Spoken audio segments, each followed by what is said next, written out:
The Boy Who Silenced Petrovsk. Petrovsk, USSR, 1986. The Forgotten Boy.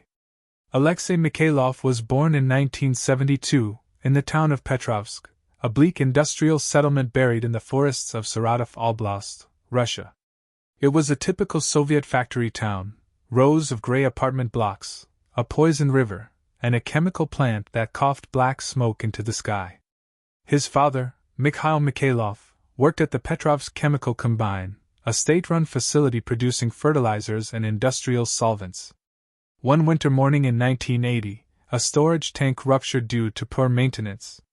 Toxic gas leaked, suffocating Mikhail and 6 other workers. The KGB covered it up, marking the deaths as workplace mishaps. Alexei's mother fell into a spiral of depression and alcohol abuse, leaving Alexei to raise himself. The boy grew up scouring junkyards, fixing radios, repairing old Soviet televisions, and reading smuggled engineering books from discarded factory waste. But while other boys played, Alexei plotted. The anatomy of revenge. In the shadow of Chernobyl's whispers, Alexei understood something profound. The USSR's greatest weakness was its own machinery and bureaucracy. If systems failed, nobody asked questions, they only covered it up. At just 14, Alexei devised a plan that would make Petrovsk destroy itself, not with guns or knives, but by exploiting the rusted arteries of a decaying Soviet system. The tools of 1986. 1. Blueprint theft. He befriended a retired factory engineer, Viktor Antonov, under the pretense of helping with his radio repairs. In exchange, Viktor, lonely and drunk, showed Alexei factory schematics and maintenance logs. Alexei memorized every line, every pipe, every weakness. 2. Sabotaging the ventilation shafts. The chemical plant had ancient ventilation shafts that vented flammable gases directly into open-air ducts. Alexei removed safety filters and loosened inspection grates, making sure flammable vapors would accumulate slowly over weeks, undetectable. 3. Infiltrating the waterworks.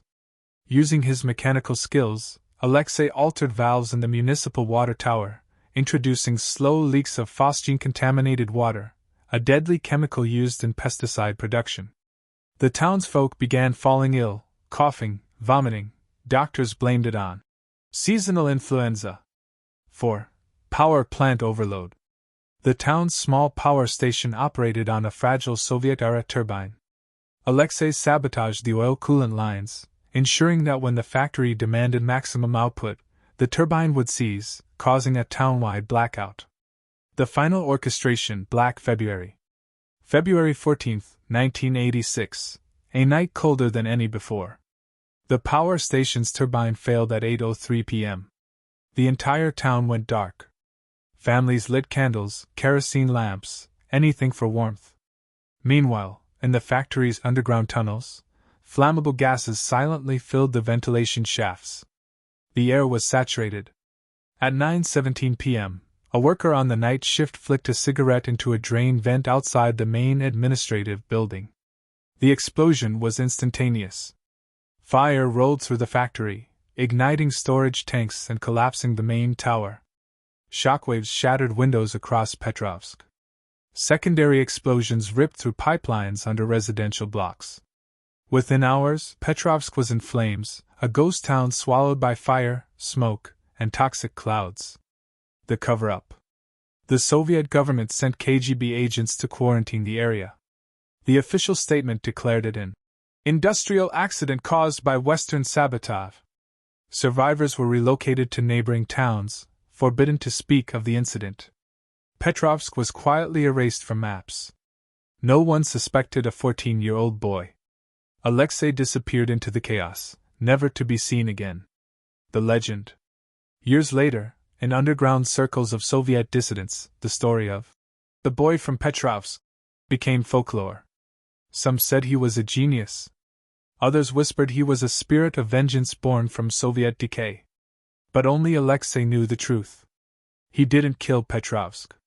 He just showed it how to kill itself. Do you support what this little boy did? Let me know in the comment section. Like, share, and subscribe for more.